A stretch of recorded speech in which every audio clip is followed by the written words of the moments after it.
জীবনকে আমরা কতজন কতভাবেই না বিশ্লেষণ করে থাকি, কখনো কখনো জীবনের নানা পরিচয় উপস্থাপন করি। সেই উপস্থাপনায় কেউ কেউ নিজেকে ফেমাস মনে করি, কিন্তু দর্শক আমরা বিশ্বাস করতে চাই আপনারা প্রত্যেকেই ফেমাস, প্রত্যেকেই নিজ নিজ কাজে অসাধারণ এবং ফেমাস। বিশ্বাসটা শুধু নিজেকে করতে হবে, আর আমরা আপনার সেই বিশ্বাসের জন্য বারংবার আপনাকে প্রশ্ন করে মনে করিয়ে দিতে চাই, আর ইউ ফেমাস? দর্শক, স্বাগত জানাচ্ছি আর ইউ ফেমাস সিজন 3-তে। আপনাদের সাথে আছি আমি আহমেদ রেজা।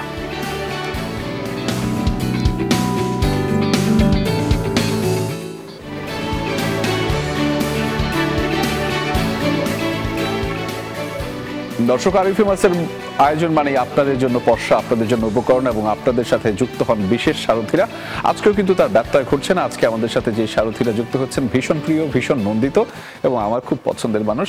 ফলে আমি জানি যে আপনারাও খুবই আনন্দিত হবেন। তবে একটা কথা আপনাদেরকে মনে করিয়ে দিতে চাই, আর ইউ ফেমাসের এই আয়োজনে আপনি কিন্তু সামাজিক যোগাযোগ মাধ্যমেও থাকতে পারবেন, অর্থাৎ টেলিভিশনের পাশাপাশি এই আয়োজনটি সামাজিক যোগাযোগ মাধ্যমেও সরাসরি দেখতে পাওয়া যাচ্ছে এবং সেখানে আপনি আপনার যে কোনো ধরনের মন্তব্য কিংবা প্রশ্ন কিন্তু করতেই পারেন আমাদের সাথে যুক্ত হওয়া সারথীদের। ফলে আমরা সেই অপেক্ষায় রইলাম এবং আমাদের সাথে যুক্ত হওয়া সারথীদের সাথে এই মুহূর্তে আপনাদের পরিচয়টা করিয়ে দিতে চাই। আমার ভীষণ পছন্দের মানুষ আবু হেনা রনি আছেন আমাদের সাথে। আমি আজকে এখানে আমাকে লিখে দিয়েছে স্ট্যান্ড আপ কমেডিয়ান, অভিনেতা, উপস্থাপক। আমি আসলে আপনার জন্য একটা কথা বলতে চাই যে উপস্থাপক মানে এখন আবু হেনা রনি আমাদের হচ্ছে উপস্থাপক, এবং আমি এই শোয়ের দায়িত্বভার একটু পরে আপনার উপরে ছেড়ে দিব যে আপনি কিভাবে এটা চালাবেন, পুরোটা আপনার দায়িত্ব। ঠিকঠাক? না, এটা মুখেই বলা হয়। আমিও যখন কোনো শো করি, কোনো অ্যাঙ্কার আসলে পারে আমি এভাবে বলি, অ্যাকচুয়ালি কন্ট্রোল নিজের হাতেই থাকে, যার সংসার তার হাতে। আমি আসলে কন্ট্রোলটা নিতে চাই না, কন্ট্রোলটা ছাড়তে চাই, এবং কন্ট্রোলটা ছাড়ার জন্য যারা যারা ধরবেন, মানে দুর্দান্ত রকমের ক্যাচ ধরবেন কিংবা সেই ক্যাচটা ধরে আপনাদেরকে আসলে তৃপ্ত করবেন, সেই তৃপ্তটা নানানভাবেই তারা করতে পারেন। আমাদের সাথে যুক্ত রয়েছেন শাওন মজুমদার, আর যে কন্টেন্ট ক্রিয়েটার, অভিনেতা এবং দারুণ মজার মানুষ। কেমন আছেন আপনি? ভালো আছি। আচ্ছা, আমাদের একটা এই আয়োজনে দারুণ প্রশ্ন থাকে, খুবই কমন প্রশ্ন। সেই প্রশ্নটা শুরু করব, তবে তার আগে দর্শকদের একটা তথ্য জানিয়ে রাখতে চাই। দর্শক, আমাদের সাথে যুক্ত হবেন আরও একজন অতিথি, আমরা তার অপেক্ষায় রইলাম এবং সেই অপেক্ষাটা অল্প সময়ের জন্য। তবে তার আগে আপনার কাছ থেকে একটু জেনে নিতে চাই, আবু হেনা রনি, আর ইউ ফেমাস? এক্ষেত্রে জাস্ট ছোট্ট করে একটু বলি, আমি রিসেন্ট আমার বিয়ের জন্য মেয়ে দেখতে গিয়েছিলাম। তো সেখানে মেয়েকে আমার চাচা জিজ্ঞেস করলো যে তোমাদের এলাকায় বিখ্যাত কি? মেয়ে চাচা বললো আপনারা বিখ্যাতটারে দেখতে আসছেন। আচ্ছা, তো এই ফেমাস, সে নিজেই ফেমাস। আরেকটা ঘটনা শেয়ার করি। আমি এই রিসেন্টলি গাড়িতে আসছিলাম, তো একজন আমাকে থামিয়ে বলছে আপনি আবু হেনা রনি না? বললাম জি। আপনাকে চিনেছি। আপনি আমাকে চিনেছেন? আপনাকে তো আমি চিনিনি। আমাকে চিনেন নেই? টিকটকে আমার 7টা ভিডিও আছে। এখন অ্যাকচুয়ালি আপনি যেটা বললেন, সবাই অ্যাকচুয়ালি ফেমাস, প্রত্যেকের আলাদা আলাদা প্ল্যাটফর্ম রয়েছে এবং সেখানে কিছু না কিছু করছে, সো ফেমাস। ওকে, নিশ্চয়ই। শাওন মজুমদার কি মনে করে, শাওন মজুমদার ফেমাস কিনা? Are you famous? মেবি আমি ট্রাই করতেছি ফেমাস হওয়ার, এখন মতো হতে পারিনি, বাট আমার ফ্যামিলিতে আমি ফেমাস। ওকে, কারণ আমরা প্রত্যেকে যার যার ফ্যামিলিতে সবাই ফেমাস, সো ওই হিসেবে বলতে গেলে আমি একজন ফ্যামিলি ফেমাস গাই। ওকে, একটু বলি, সেটা হচ্ছে যে এটা আমার এলাকার একটা স্টোরি বলি। আমি জাস্ট একজনকে বললাম যে আমারে কিছু টাকা দেন। বলছে তোমারে তো চিনি না। আচ্ছা, আপনাকে চেনে না? হ্যাঁ, বলছে তোমারে তো চিনি না, টাকা কেন দেবো? আমি বলছি যারা চেনে তারা আরো দেবে না। সো এই চেনা না চেনার বিষয়। এমনকি আমি যখন আমার বাসা ভাড়া 3-4 মাস বাকি পড়ে গেল, তো এবার সে পর্যন্ত বলছে তোমার যদি আগে চিনতাম জীবনে বাসা ভাড়া দিতাম। সে আমাকে ওইভাবে চিনে। সো আমরা প্রত্যেক মানুষ কি আলাদা আলাদা মানুষের কাছে আলাদা আলাদা ভাবে আমাদের পরিচয়, এক একজন আমাদেরকে আলাদা ভাবে চিনে। আপনি কি বড় হয়েছেন জীবন থেকে নেয়া চলচ্চিত্র দেখে না? অ্যাকচুয়ালি তাই। রনির জীবনে এত ঘটনা, এত রকম এটা ঘটনা না, এত ঘটনা এবং দুর্ঘটনা। আচ্ছা, তো ওর এক্সপেরিয়েন্স থেকে ও এত কিছু মেক করতে পারে ইনস্ট্যান্ট, মানে আবু হেনা রনি ইজ আবু হেনা রনি, মানে একটা এক পিস আছে বাংলাদেশে। এবং এক্ষেত্রে আমি বলি শাওন মজুমদার ইজ শাওন মজুমদার, এবং আমরা এটা ঠিক করে এসেছি, আমরা একে অপরের প্রশংসা করব, কারণ আপনার উপর ভরসা নেই, আপনি নাও করতে পারেন।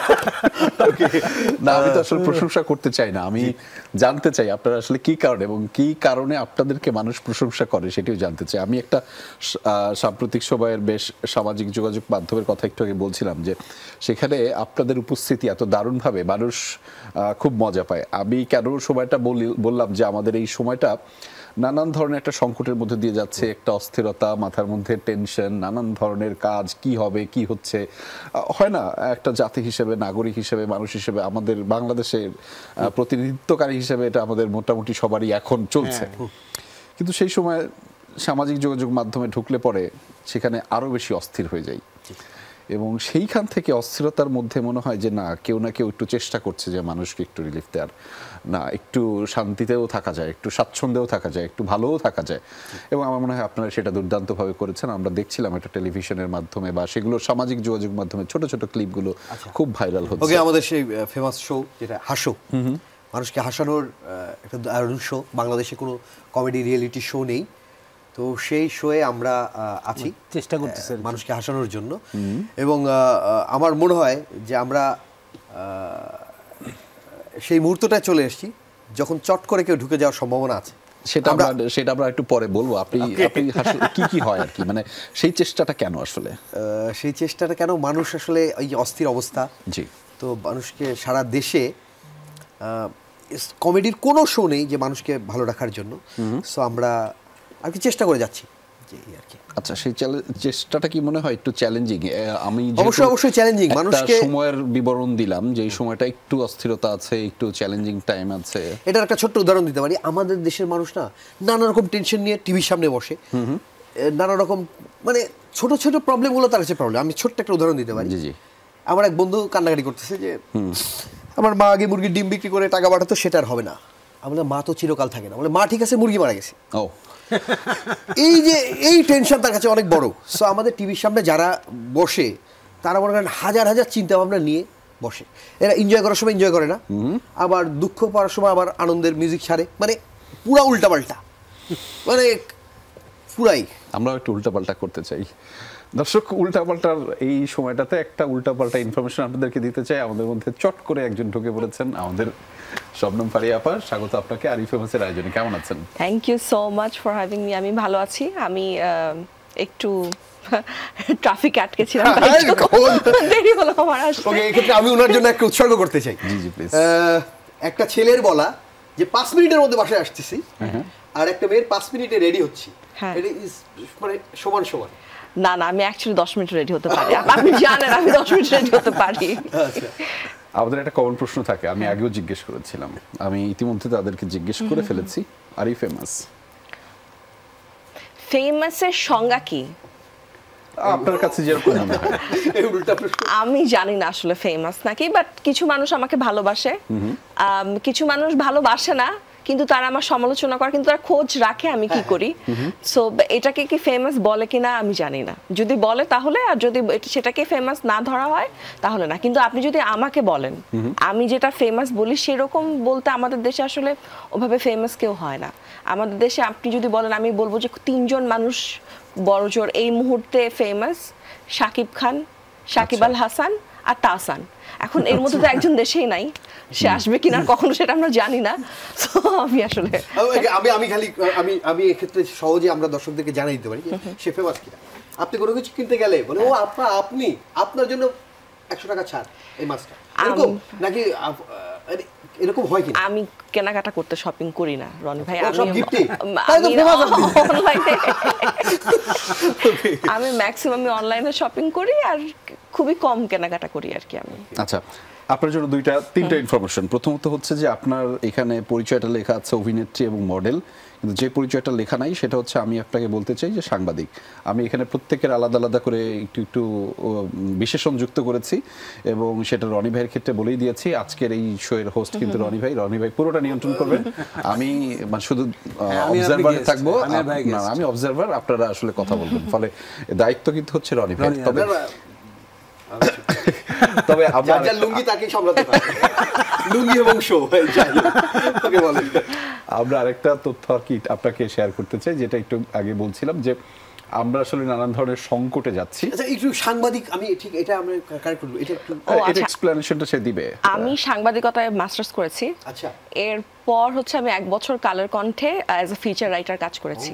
আচ্ছা, কিন্তু আমি তো আসলে আমার মানে অভিনয় ছাড়া অন্য কোনো কিছু নিয়ে পাবলিকলি কথা বলি না, তো সেজন্য হয়তো আপনি জানেন না। কালের কণ্ঠ কখন ছিল? ওই যে যখন অবস্থা খুব খারাপ হয়ে যায়, ওই তারপর কি নাকি না না না যাও যাও আচ্ছা না তার আগে ছিলাম, বাট আমি এরপর একটা টেলিকমিউনিকেশনে কাজ করেছি হাসর ঠিক আগে আগে।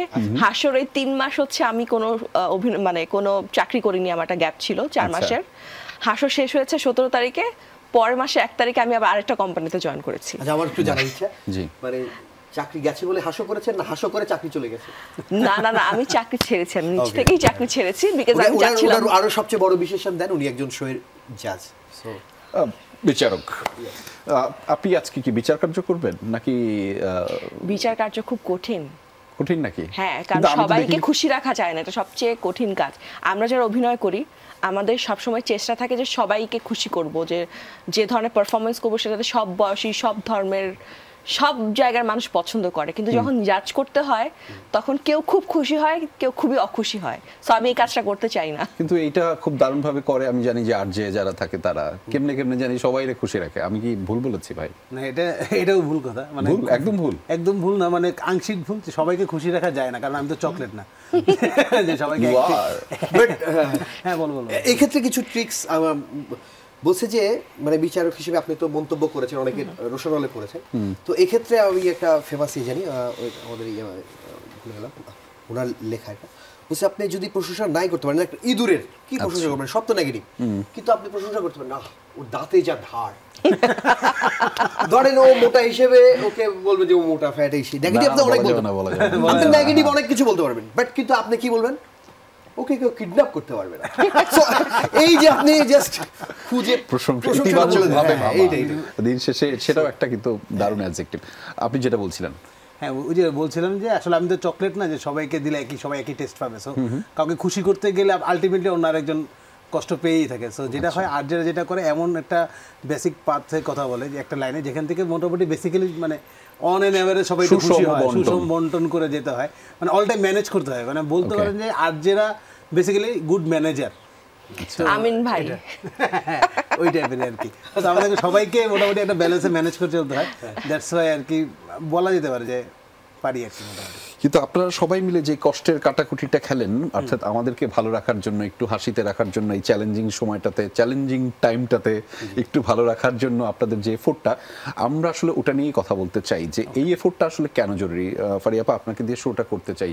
আমরা যেটা বলছিলাম যে একটা কোনো না কোনোভাবে অস্থিরতার মধ্যে দিয়ে আমরা যাচ্ছি, সেটা সামাজিক, রাজনৈতিক, জাতিগতভাবে, অর্থনৈতিক। ফলে সেই সময়টাতে মানুষের ভালো থাকা জরুরি, স্বাচ্ছন্দ্যে থাকা জরুরি, একটু হাসি খুশি থাকা জরুরি।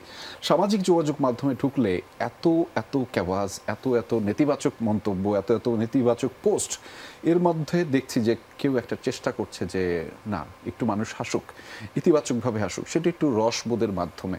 আপনারা সেই ফোটের পেছনের মানুষ, পেছনের কারিগর, কেমন লাগছিল কাজটা করতে?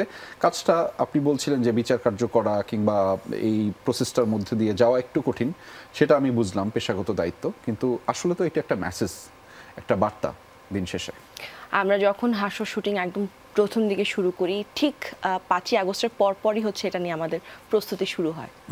তো সেই সময় তো আরো অস্থির, আমরা সবাই তখন খুব অস্থির ছিলাম। কেউ হ্যাঁ, সবচেয়ে বড় কারণ হচ্ছে আমাদের দেশে মানে এই শোয়ের জন্য যে পারফর্মার দরকার, অনেক বড় পারফর্মাররা এই দেশ ছেড়ে চলে গেছে।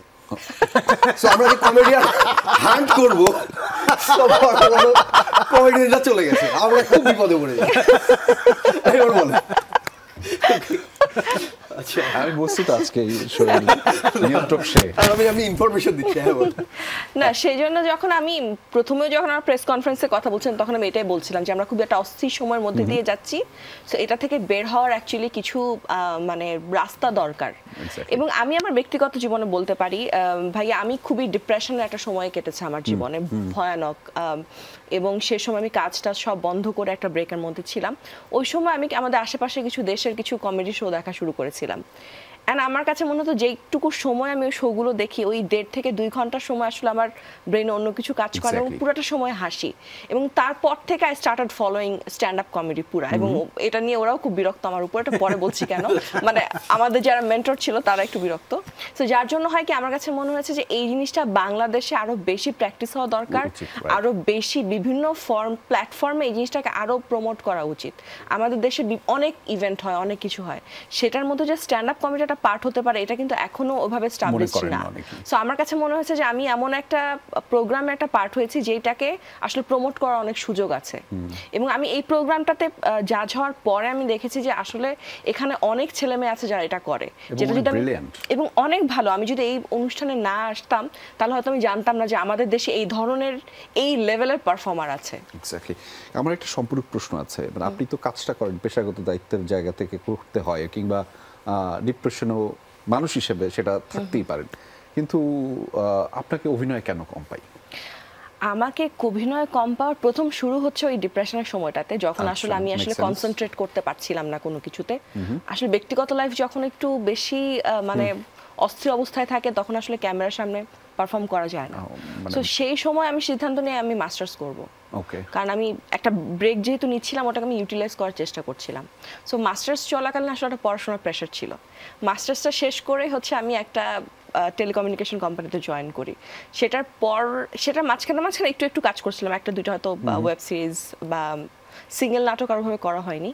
সো ওটার পরপরই আবার হাসো শুটিং করলাম।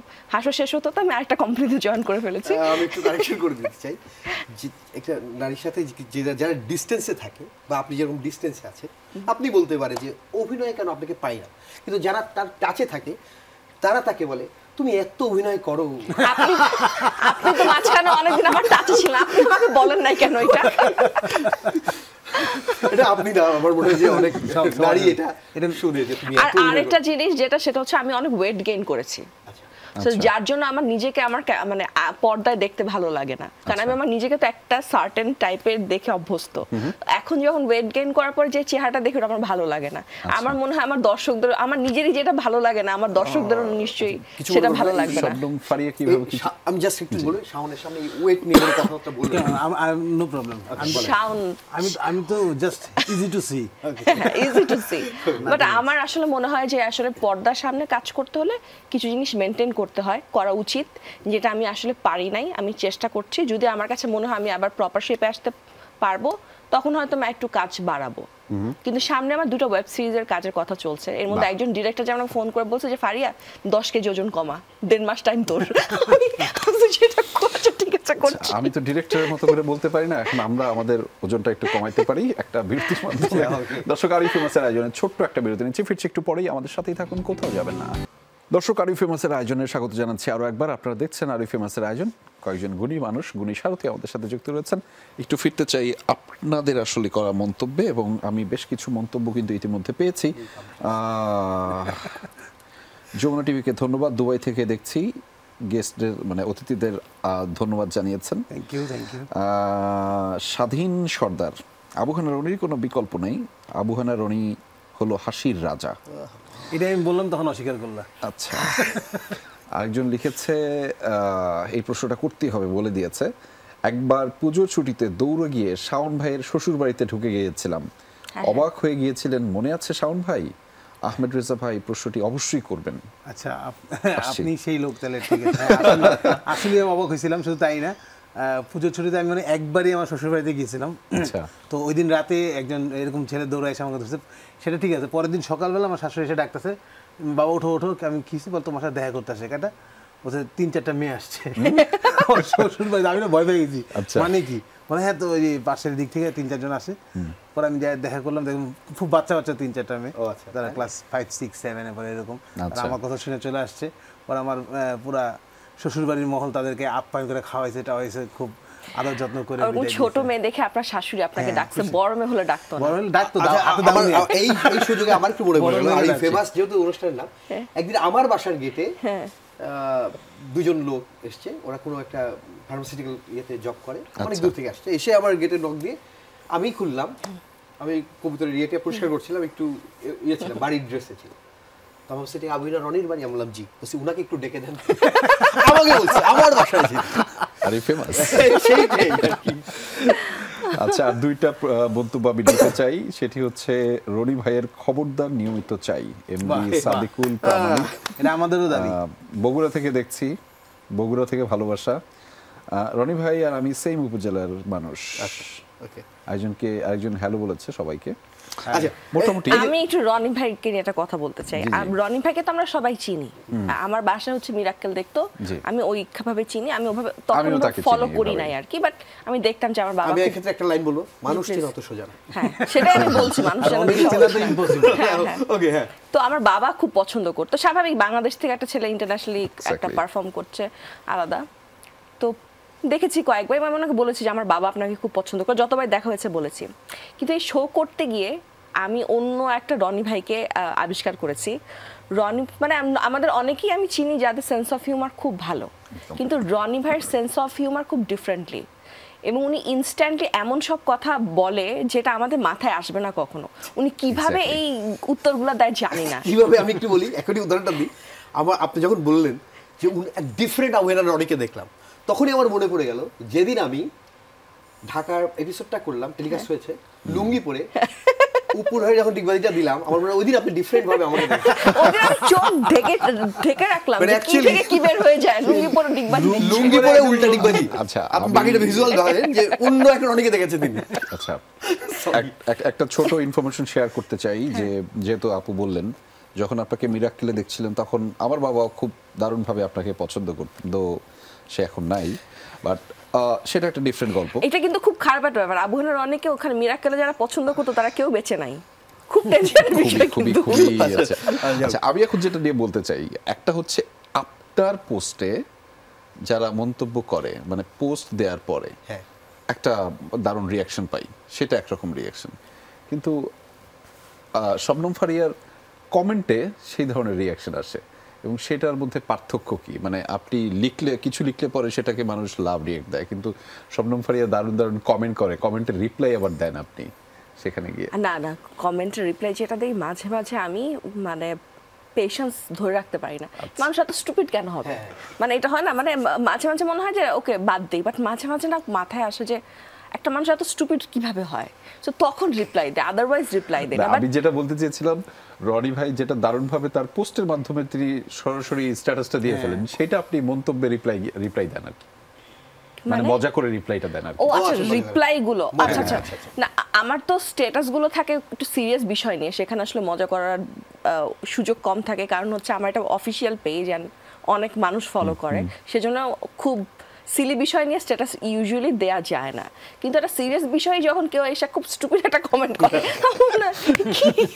কেন কমেডি বের হয়ে আসে, না কমেডি বের হয়ে আসে না, কমেডির কিন্তু একটা ব্যাপার আছে, আপনি যখন কাউকে গালি দিতে পারবেন না তখন আপনি হাসি দেব না রে তুমি। তো আমার রিপ্লাই গুলো এরকম থাকে আর কি। শাওন ভাই, কমেডিটা দরকার আছে কিনা লাইফে, সমাজে? অবশ্যই দরকার আছে, কারণ এই যে আপনি নিজেই বললেন যে একটা বাজে সময় পরে যে এই হাসিটা, কিন্তু দেখবেন যে এই হাসির চেষ্টাটা কিন্তু আমরা করে যাচ্ছি, কিন্তু অনেকে নিতে পারছে, অনেকে যেটা হাসি দিয়ে উড়ায় দেওয়ার কথা সেটাকে সিরিয়াসলি নিতেছে, আর যেটা সিরিয়াসলি নেওয়ার কথা সেটা হাসি দিয়ে উড়াই দিতেছে। এক্স্যাক্টলি। শুধু আমরা এইভাবে এমনি সিম্পল হাসানো না, আপনার যে কোনো পেশায় বলছে যে তুমি যদি না হাসতে পারো তুমি দোকান খুলো না, যারা বিজনেস করে তোমার যে হাসি মুখ না থাকে তুমি তোমার দোকান অফ করে দাও। ডাক্তারদেরকে কি বলে যে তোমার এই স্মাইলটাই রোগীর জন্য অর্ধেক ট্রিটমেন্ট। এক্স্যাক্টলি। আমি রাজশাহী হাসপাতালে ছিলাম, আমার বাবা যখন অসুস্থ ছিল, তো পাশের বেডে একটা ডাক্তার, সে এত সুন্দর, মানে সে হাসি মুখে বলছে, এই যে রহমত সাহেব আপনার তো আর জুতা কিনতে হবে না। বলে কেন? বলে আপনার পা কাইটা বাধ্য হয়েছে। মনে করে শুরুটা হচ্ছে হাসি, আরে আপনার জন্য সুখবর, খবরটা দিলেন ভালো খবর, কি আপনার আর জুতা কিনতে হবে না। খুব খুশি কেন? আপনার পা বাদ পড়ছে। মানে হচ্ছে কি, আমরা শুধু হাসাই না, এই যে হাসির মধ্যে দিয়ে ভিতরে কিন্তু একটা মেসেজ, কিছু একটা মেসেজ থাকে। সো ওইটাই হচ্ছে আমরা আমাদের শক্তির মেইনই, আমরা শুধু হাসাচ্ছি, বাট ওই মিষ্টির মধ্যে দিয়ে যেমন সন্তানকে ওষুধ খাওয়ায় মাঝে মাঝে, হয় না, বাচ্চা খায় না, তো আমাদের এই গোটা শো এর মধ্যে থেকে আমরা ফান করেছি, এর মধ্যে দিয়ে আমাদের অনেক এপিসোডে অনেক সামাজিক মেসেজ কিন্তু প্রচুর গেছে, প্রচুর। এক্স্যাক্টলি। বাট অনেকে নিতে পারছে, অনেকে নিতে পারে না, অনেকে ব্যাকফায়ার করছে, নিতে না পেরে সে তার নিজের মতো করে বুঝে নিজের মতো করে রিপ্লাই আর কি। সো এটা তো খুবই সিম্পল হয়ে গেছে না, সবার হাতে কিবোর্ড, সবার হাতে মোবাইল, যে কেউ লুকায়, মানে তাকে তো আর কেউ দেখতেছে না। আচ্ছা, মাঝখানে আমরা কিছু পলিটিক্যাল একটা শো করছি শিল্পকলায়, আপনি জি, তো শিল্পকলায় মনে করেন প্রায় 100টার মধ্যে 90টা জোকস আমরা পলিটিক্যাল, যারা যে সিস্টেমগুলো ভুল ছিল আমরা উড়াই দিছি। মাত্র 5-7টা এদিক ওদিক, ধরেন এর মধ্যে মাকে নিয়ে 2-1টা জোক আছে। এখন ধরেন এই যেহেতু পলিটিক্যাল বলছি, সুতরাং কাদের গায়ে লাগছে, এখন ওরা তো এটা বলতে পারতেছে না, মাকে নিয়ে এরকম ফান করা হলো, মানে এই জায়গায় আঘাত করছে। কিন্তু অ্যাকচুয়ালি যে তাদের আপাকে নিয়ে ঘাইছে, মানে আঘাত হচ্ছে, আপার বিষয়টা তুলতে পারতেছে না। এই তো এর মধ্যে দিয়ে, এই সীমাবদ্ধতার মধ্যে দিয়ে আমরা আসলে কাজ করছি। আমাদের অনেকগুলো সীমাবদ্ধতার মধ্যে দিয়ে যে আমরা আসলে মানুষকে হাসাতে পারছি টুকটাক, এটাই আসলে। কিন্তু এই যে সামাজিকভাবে, রাজনৈতিকভাবে এবং জাতিগতভাবে এইটার ব্যাপারটা জরুরি আর কি, কমেডিটা জরুরি, এবং সেটা এই সময়কাল থেকেও না, আমরা মনে হয় যদি একটু পেছনে যাই, কমেডি অফ এরর্সের, জি এক্স্যাক্টলি, গোপাল ভাঁড় বা কমেডি অফ এরর্সের কথা, শেক্সপিয়ারের, যে সেই সময়কার থেকেও কিন্তু আমরা দেখেছি যে এই চেষ্টাটা থাকে। এটা আসলে আপনি কমেডিটা বলছেন দিন শেষে মানুষকে মজা দেওয়ার জন্য, কিন্তু এটার মধ্যে একটা মূল মেসেজ থাকে। আপনি ইয়ে দেখেন হীরক রাজার দেশে পুরোপুরি কমেডি মুভি, এক্স্যাক্টলি, বাট ওখানে সামাজিক রাজনৈতিক অবস্থাকে পুরা করে চুরমার করে দিয়েছে। তারপরে জমালয় জীবন্ত মানব, এটা দিয়ে রিলিজিয়াস যে প্রবলেমগুলো ভানু বন্দ্যোপাধ্যায় যেটা ইয়ে করেছে, মনোজ মিত্রের যেটা পুরা রিলিজিয়াস যে ভুল বিষয়ের মধ্যে আছে, যা সেটাকে একেবারে উড়াই দিছে। সো আপনার এই কমেডি মুভিগুলোও কিন্তু এই সেম দায়িত্বগুলো পালন করে। জরুরি। আমি একটু পিছনে ফিরতে চাই, যেহেতু আবু হেনের রনিকে আমরা মিরাক্কেলের মাধ্যমে চিনি, এখানে আরেকটু যোগ করি, এ কিন্তু মিরাক্কেলের শুধু পারফর্মার না, আমার চেয়ে এক কাটিয়ে এগিয়ে, ওখানকার সে মেন্টর ছিল। হ্যাঁ, সো আমি তাকে, কারণ রনিকে ফোন দিয়ে পাই নাই। মিরাক্কেল থেকে কোনো ধরনের মন্তব্য এসেছে কিনা? মিরাক্কেল না, অ্যাটলিস্ট মীর ভাইয়ের কাছে। মিরাক্কেলের টিম, আমি যতবারই এই প্রোগ্রামে অ্যাঙ্কারিং করেছি, প্রত্যেকবার আমি মীরদাকে মেসেজ করেছি খুব বড় আকারে, আবেগ আপ্লুত হয়ে, শুভঙ্কর দা, যে দাদা আপনারা আমাদের জীবনটা পাল্টে দিয়েছেন, সেই নতুন আইডেন্টিটিতে কাজ করছে, এবং আমি একটা শোয়ের অ্যাঙ্কারিং করছি। মীরদা খুব আবেগ আপ্লুত হয়ে মেসেজ করেছে, উইশ করেছে প্রত্যেকবার সিজনের শুরুতে। এবার কয়েকজন মেন্টর আমাকে এই শোয়ের ফিডব্যাক জানিয়েছে যে কি যে ভালো লাগছে, যে সেই রনিকে সে একটা বেডের পাশে, বেডেও থাকতো না, পাশে ছোট্ট করে বসে থাকতো খাতা নিয়ে, কি একটু পর দাদা আমি একটা শোনাই, মানে লাভ দিয়ে উঠতাম, একটা আইডিয়া পেলে দাদা আমি একটা বলি। তো বলছে সেই রনিকে একটা শোয়ে আমি অ্যাঙ্কারিং দেখছি। সো তারা অনেক টেক্সট করেছে। সো এটা আমার জন্য অনেক বড় প্রাপ্তি। আচ্ছা, সেটা কি দিন শেষে রনির পাওয়া নাকি বাংলাদেশের পাওয়া? অবশ্যই এটা আমার তো পাওয়া, কিন্তু আসলে দেশেরই অর্জন। কারণ আমি যখন ওই শোতে ইয়ে করি, অ্যাকচুয়ালি এই অর্জনটা অ্যাকচুয়ালি তখন আর ব্যক্তিগত থাকে না, এটা একটা স্বাভাবিক।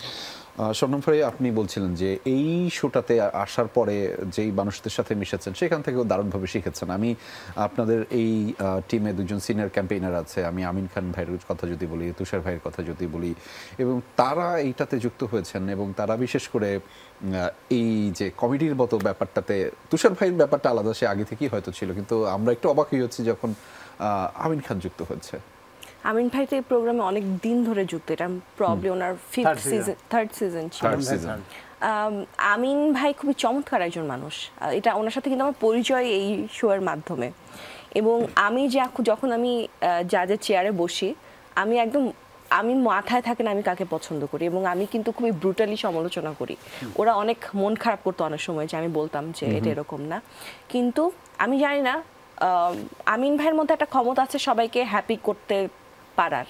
উনি এত সুন্দর করে কমেন্ট করে এবং এত সুন্দর সুন্দর বিশেষণ উনি ব্যবহার করে, যেগুলো আমার কাছে শুনতে খুব ভালো লাগে, যে এত সুন্দর করে কারো প্রশংসা করা যায়। আমি আসলে ভাই প্রশংসা খুবই কম করি, আমার কাউকে ভালো লাগলে বলে ভালো হয়েছে, মোটামুটি হলে বলে যে ভালো হয়েছে, আরো ভালো করতে হবে। কিন্তু কেউ খারাপ করলে আমি খুবই বলি, এবং আমি নর্মালি যেটা হয় হাসর শোতে আগে আসলে এটা ছিল না। হাসর শো সবসময় সবাই বলতো যে ভালো হয়েছে, ঠিক আছে, মার্কিং এ কম বেশি করতো। কিন্তু কাউকে যদি আমার ভালো লাগে তখন আমি আসলে ওকে বেশি করে সমালোচনা করতাম যাতে ও ইমপ্রুভ করতে পারে। হয়তো ছোট্ট একটা ভুল হয়, সেটা ও যদি কারেক্ট করতে পারে তাহলে ওর পারফরমেন্স এই জায়গা থেকে এই জায়গায় চলে যাবে, এরকম। বা কয়েকজন ছিল আমার খুব পছন্দের একজন পারফর্মার, নাম আমি বলতে পারি তরু ভাই, আপনারা দেখবেন। সো আমি তরু ভাইকে একদিন বলেছি যে this is the worst performance of years in this stage. আমি জানি তরু ভাই একটা অসাধারণ পারফর্মার, ওনার আমার কাছ থেকে এই কমেন্টটা পাওয়া ওনার জন্য খুবই ডিমোরালাইজিং একটা ব্যাপার যে আমি ওনাকে কথা বলছি। কিন্তু বিশ্বাস করেন ঠিক এটা পরের ওনার যে পারফরমেন্স ছিল, that was a mind blowing performance, যে এরকম প্রত্যেককে যখনই এরকম বলেছে যে না এটা ভালো হয়নি বা তোমার কাছ থেকে এক্সপেকটেশন অনেক বেশি, এবং তারা প্রত্যেকে পরের বার যখন স্টেজে এসছে ও জাস্ট ফাটাফাটি পারফরমেন্স দিয়ে গেছে। সো আমার কাছে মনে হয় যে সমালোচনা করাটা জরুরি, ওদেরকে ভুল ধারণাটা আমি ওনার আর আমিন খানের একটু পার্থক্যটা বলি। ধরেন একজন পারফরমেন্স খারাপ করেছে, পারফরমেন্স করলে তো মানে নকআউট মতো, মানে বাদ পড়ে যাওয়ার ওরকম একটা এপিসোডে যে না তোমার এপিসোড একদমই ভালো লাগেনি, কি করলো এটা, উনি স্বপ্ন ভারী মন্তব্য করে দিয়েছে। আমিন খান বলল কমেডির জায়গা তোমার জন্য না, তুমি আজকে যে বাদ পড়ে এর চেয়ে অনেক বেটার কিছু করবে। সে কিন্তু বাদ দিয়ে দিয়েছে মার্ক দিয়ে, মনে হয় মার্ক সে এমন দিয়ে সেই বাদ, কিন্তু সোল জিতে ফেললো তার, এখানে না তোমার জায়গা, বাইরে যাও তোমার অনেক জায়গা না। আমি পরে যেটা ছিল যেমন লাস্ট 3-4টা রাউন্ডে যে ছিল ওরা আসলে এত আপন হয়ে গিয়েছিল, মানে ওরা আমার একটা ফ্যামিলির অংশ। ইনফ্যাক্ট শেষ তো এখন আমাদের তো শুটিং শেষ, ওদের প্রত্যেকের সাথে আমার যোগাযোগ, এর মধ্যে কেউ কেউ আমার ফ্রেন্ড হয়ে গেছে, কেউ কেউ আমার ভাই ব্রাদার হয়ে গেছে এরকম। এবং আমি বলছিলাম যে আমাদের একজন আমাকে এভরি অল্টারনেটিভ ডে তো আমাকে নক দেয় যে আপু আপনি ঠিক আছেন, আপনার কি অবস্থা, কিন্তু শো চলাকালীন ওরা আমাকে প্রচন্ড ভয় পেত, এবং আমাকেই ভয়, বাকিরা তো আমার চেয়ে অনেক সিনিয়র, বাকি দুজন জাজ, ওরা ওদেরকে এত ভয় পেত না। আমরা ভয়ের গল্পটা শুনবো এবং আমরাও ভাই ব্রাদার ফ্রেন্ড বেটার ভাবে হতে চাই।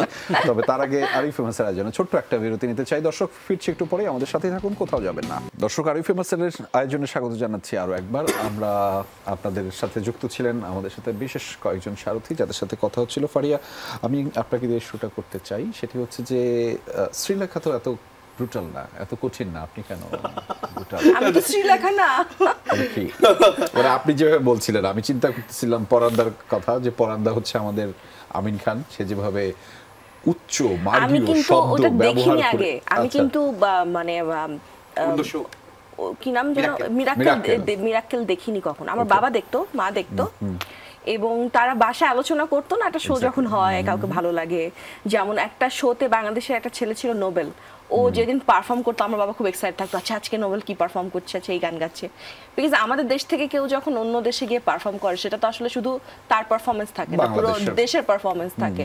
সো তখন আমরা এক্সট্রা এক্সাইটেড থাকি যে ওদের থেকে আমাদের ছেলে ভালো করছে, এটা তো একটা অন্যরকম বিষয়। কিন্তু আমি ওই শোটা কখনো দেখিনি, একদমই দেখিনি। ওইখানে শ্রীলেখা খুব মধুর করে বলতো আর কি। সেটা বুদ্ধিটা হচ্ছে কিরকম পারফরমেন্স যেদিন একবারে খারাপ, হ্যাঁ কিভাবে বুঝতাম যে তার মানে পারফরমেন্স খারাপ, বলতো আজকে তোকে দারুণ লাগছে, মানে এটা আমাদের ছেলে আছে, আমাদেরও মানে আবৃত্তির ক্ষেত্রে যেই বলা মানে যেই যদি বলে তোকে দেখতে দারুণ লাগছে, তার মানে বুঝতে হবে যে আজকে পারফরমেন্স। আমাদের একটা পারফর্মার আছে, ওই কথা সব সময় বলে, যেদিন ওকে আমি বলি যে ওর উচ্চারণ খুব ভালো হয়েছে, সুন্দর করে বলেছে, ও বুঝে যে আমি নামটা বলবো না, ও যদি দেখে ও বুঝবে। সেখান থেকে যে রজতাভ দত্ত কিংবা পরান্দা, তাদেরকে কি মিস করেন? প্রচুর মিস করি যে কোনো সময়, কারণ ওনাদের যেই আমাদের প্রত্যেকের পারফরমেন্স পর যে ইন্সপিরেশন দিত, মানে আমাদের যে এনকারেজ করতো, শুধুমাত্র অন স্টেজ না অফ স্টেজেও তাদের ভূমিকা মানে অফুরন্ত, অমায়িক। মানে তারা যখনই আমাদের সামনে পেত তখনই কিছু না কিছু পজিটিভ সামনে পেলে আদর করতো, মানে এইভাবে ডাকা সেটা তো করতোই। বাট মানে ভয় লাগতো কি, মানে এদেরকে তো ছোটবেলা থেকে দেখে বড় হয়েছি, এরা বিগ স্টার, মানে তাদেরকে এক নজর দেখার জন্য বা মিরাক্কেলে যাওয়ার আমার এক এপিসোড করলেও আমি শান্তি পাবো, যে এক এপিসোডে মির্জাকে দেখতে পারবো, একই সাথে রজব দত্ত, পরান্দা, শ্রীলেখা মিত্র, এদেরকে একসাথে দেখে একটা এপিসোড করে যে আমি চাও ফিরে আসি, এটা আমার জন্য জীবনে অনেক বড়। সেখানে অনেক দিন থাকা এবং তাদের সাথে এত ক্লোজলি মেশা, এবং তারা যখন নাম ধরে ডাকে যে সাউন্ড এদিকে, তখনই মানে কলিজাটা এত বড় হয়ে যায় যে আসলে নাম এত সুন্দর করে নাম ধরে ডাকলো, মানে আমি এটা কারণ এক্সপ্লেন যে ওই আনন্দটা কলেজটা বড় করতে চাই আমাদেরও, এবং আমরা এই সেক্টরটাতে, এই ইন্ডাস্ট্রি অর্থাৎ স্ট্যান্ড আপ কমেডিয়ানের এই জায়গাটাকে আরো বড় করতে চাই। কি করতে চান? আসলে ব্যক্তিগতভাবে বা আমরা সামষ্টিকভাবে, আমরা দলগতভাবে অনেক কিছুই আমরা চেষ্টা করেছি। যেমন সারা দেশে স্ট্যান্ড আপ কমেডি ক্লাব করেছি আমরা, সারা বাংলাদেশের প্রত্যেকটা জেলায় চেষ্টা করেছি আমরা। 2014 সাল থেকে আমরা প্রথমে বুনো পায়রা দিয়ে আমরা টিম এক জায়গায় হই, পরে আমরা সেন্ট্রালি বাংলাদেশ কমেডি ক্লাব নাম দিয়ে Rajshahi comedy club, Dhaka comedy club, Bogura comedy club, এভাবে আমরা জেলায় জেলায় আমরা ব্যক্তিগত টাকা খরচ করে গিয়েছি, ওখানে বক্স টক্স নিয়েছি, ওখানকার জেলা শিল্পকলা একাডেমিতে প্রোগ্রাম করেছি। যারা যারা আমাদের সাথে কমেডি করতে চাও, কোন কলেজ, তাদের নাম লিস্ট করেছি, ফেসবুকে তাদের সাথে কানেক্ট হয়েছি। এমনি ফ্যানরা আমাদেরকে ফ্রেন্ড রিকোয়েস্ট পাঠিয়ে পায়নি, কিন্তু আমরা ব্যক্তিগতভাবে যে ছেলেটা একটা মজার কথা বলে, যোগ বলে, ওকে আমরা ব্যক্তিগত Enlisted নাম্বার যোগাযোগ রেখেছি এবং তাদেরকে আমরা ঢাকায় নিয়ে এসেছি, আমরা আমাদের অফিসে আমরা গ্রুমিং করিয়েছি আমরা বাৎসরিকভাবে। এরকম করে 2014 সাল থেকে আমরা কিন্তু এই প্র্যাকটিসের মধ্যে আছি। এখনও হাসতে যারা আসে বিভিন্ন ক্লাবের সাথে হয় কেউ একটু যুক্ত কিংবা ক্লাবের বড় কারোর সাথে তারা সম্পৃক্ত। যেমন এবার সোয়াদ যার সাথে সোয়াদ, হ্যাঁ, সে 2015-16 সালে সে বিটিভির একটা প্রোগ্রামে সে এসেছিল, সে ছবি বের করে দেখালো যে আমি আর আমাদের সাথে একসাথে কাজ করছে। ওকে, সো এরকম আমরা এইভাবে এবার আমাদের অনেক পারফর্মাররাই বিভিন্ন ক্লাবের সাথে ইনভলভ যারা এসে, যেমন অনেক পারফর্মার ছিল যারা রেগুলার এনসিসিতে শো করে। নাবিদ ভাইয়ের আমরা অবদানকে মানে খুব স্যালুট জানাই যে তিনি এটা একবারে শুরু থেকে তিনি কাজ করছেন এবং অনেক স্ট্যান্ড আপ কমেডিয়ান এখান থেকে হাসতে এবার অনেকে এসছে তার এখান থেকে এবং খুব দুর্দান্ত আশান্বিত হওয়ার সুযোগ আছে। হ্যাঁ, অবশ্যই আছে, কারণ বাংলাদেশে এখন এটা খুবই ভালোভাবে চিঠিটা একটু, হ্যাঁ তুমি চিঠি লিখে ফেলো। বাংলাদেশে এখন মানে আমরা সবাই মিলে চেষ্টা করতেছি যারা আছি। আগে তো মনে করেন যে এখন যদি আপনি চান যে কোথাও যদি আজকে কি বার, আজকে বুধবার আপনি চান আজকে আমি স্ট্যান্ড আপ কমেডি দেখতে চাই, আমাদের ঢাকা শহরে 3 জায়গায় স্ট্যান্ড আপ কমেডি হচ্ছে সন্ধ্যার পর থেকে। আপনি যদি চান বৃহস্পতিবার দিন স্ট্যান্ড আপ কমেডি দেখতে চাই, বৃহস্পতিবার হচ্ছে। এভরি ডে কোনো না কোনো জায়গায় ঢাকা শহরে আমাদের গ্রুপেরই মেম্বার, আমাদের টিমরাই বিভিন্ন নামে বিভিন্ন স্থানে স্ট্যান্ড আপ কমেডি করছে। সো এটা আগে কখনো ছিল না, যেটা এখন হচ্ছে। এবং আই হোপ যে ধীরে ধীরে এমন হয়ে যাবে মানুষ এতগুলো স্ট্যান্ড আপ কমেডি একসাথে হবে, মানুষ কনফিউজ হয়ে যাবে আমি এটা যাবো না এটা যাবো। ওকে, আমি একটু কনফিউজ করতে চাই এই মুহূর্তে। দর্শক আমাদের সাথে একটা পর্ব থাকে তোমাকে জানাতে, আমরা সেটা একটু করব। কার চিঠিটা, আপনার চিঠিটা কোথায়? চিঠিটা লিখে ফেলেছেন? চিঠিটা একটু তাকে দেন। আমরা তাহলে চিঠি লিখে রনিকে পাঠাচ্ছি। আমাকেই পড়তে হবে? হ্যাঁ, আপনাকেই পড়তে হবে। আমি এই রিস্কটা নিতে চাই না। আমি এই রিস্কটা নিতে গিয়ে যে কি কেন নেন না, আমার হাতে লেখা আপনি নাম নিয়েছেন ভালো। না, আমার হাতে লেখা আমি লাইভে এই সমস্যায় পড়েছি যে আমি অর্ধেক পড়ে আমি যে এখন কি বলবো, আমি তো লাইভে। তো এরপরে আমি এই বুদ্ধিটা ভালো হয়েছে, যে লিখবে সেই বলবে। আপনারটা আগে, আমারটা আগে? হ্যাঁ, আমি তো স্বপ্ন, আচ্ছা আমি জানি না কি লিখছি, তারপর লিখছি। আমি এক্স্যাক্টলি লিখছি হচ্ছে কি, অ্যাকচুয়ালি যারা কমেডি দেখে, কমেডি পারফর্ম দেখে, আমাদের পারফরমেন্স দেখে, সেই সকল দর্শককে আমি চিঠিটা লিখছি। কারণ এটা মন থেকে লেখা। কারণ হচ্ছে কি, কারণ আমরা যখন পারফর্ম করি, আমরা যখনই পারফর্ম করি, যেটাই পারফর্ম করি, আমাদের মাথায় একটাই ইন্টেনশন থাকে, সেটা হচ্ছে আপনাদেরকে আনন্দ দেওয়ার। কিন্তু তারপর ফিডব্যাকটা কিন্তু ভালো পাই না আমরা অনেক সময়। তো তার জন্য দর্শকদের, প্রিয় দর্শক, পত্রে আমার সালাম নেবেন, যেহেতু এটা পত্র তাই সালাম দিচ্ছি সবাইকে। আশা করি ভালো আছেন আপনারা সবাই। আমরা সবসময় কাজ করে যাচ্ছি এবং চেষ্টা করে যাচ্ছি আপনাদের মুখে হাসি ফোটানোর জন্য। সো আপনারাও চেষ্টা করবেন হাসি মুখে আমাদেরকে গ্রহণ করার জন্য, আমাদের এই কাজটা যাতে আরও ভালো করে করতে পারি। ইতি একজন stand up comedian Shaon Majumdar. Thank you so much. আচ্ছা, আমি তো কাউকে যদি আমি কোনো মেসেজ দিতে চাই সেটা আমি এভাবেই দিতে পারি, বা চিঠি দিতেই পারি। একজন মানুষকে আমি চিঠি দিতে পারি না, সেটা হচ্ছে আমার বাবা, কারণ উনি পৃথিবীতে নেই। সো আমার চিঠিটা আমার বাবার জন্যই, কারণ আমার কাছে আসলে তার কাছে পাঠানোর মতো আমার কোনো কিছু উপায় নেই। সরি, আমি ইংরেজিতে লিখেছি কারণ আমার বাংলার লেখা খুব খারাপ। ওকে, আমি লিখেছি, বাবা, I hope you can see me. Life has been change from the day you left me, and I know it will never change again. I miss being loved unconditionally. I hope someday I can make you proud. I miss you. You will, inshallah. এই যে তুমি বা তোমাদের বলছি, আমরা তোমাদেরকে হাসাই, আমরা লোক হাসাই, কিন্তু আমাদের যেমন মাথা আছে, মাথা খারাপ হয়, পেট আছে, পেট খারাপ হয়, তেমনি আমাদের একটা মন আছে, আমাদেরও মন খারাপ হয়। বানর যেমন কখনো কখনো গাছ থেকে পড়ে যায়, মাছও মাঝে মাঝে ডুবে যায়, আমাদেরও খুবই মন খারাপ হয়। তাই আমাদেরও এই মনের দায়িত্ব কাউকে না কাউকে নিতে হয়। দায়িত্ব নিয়ে ভালো থাকবে।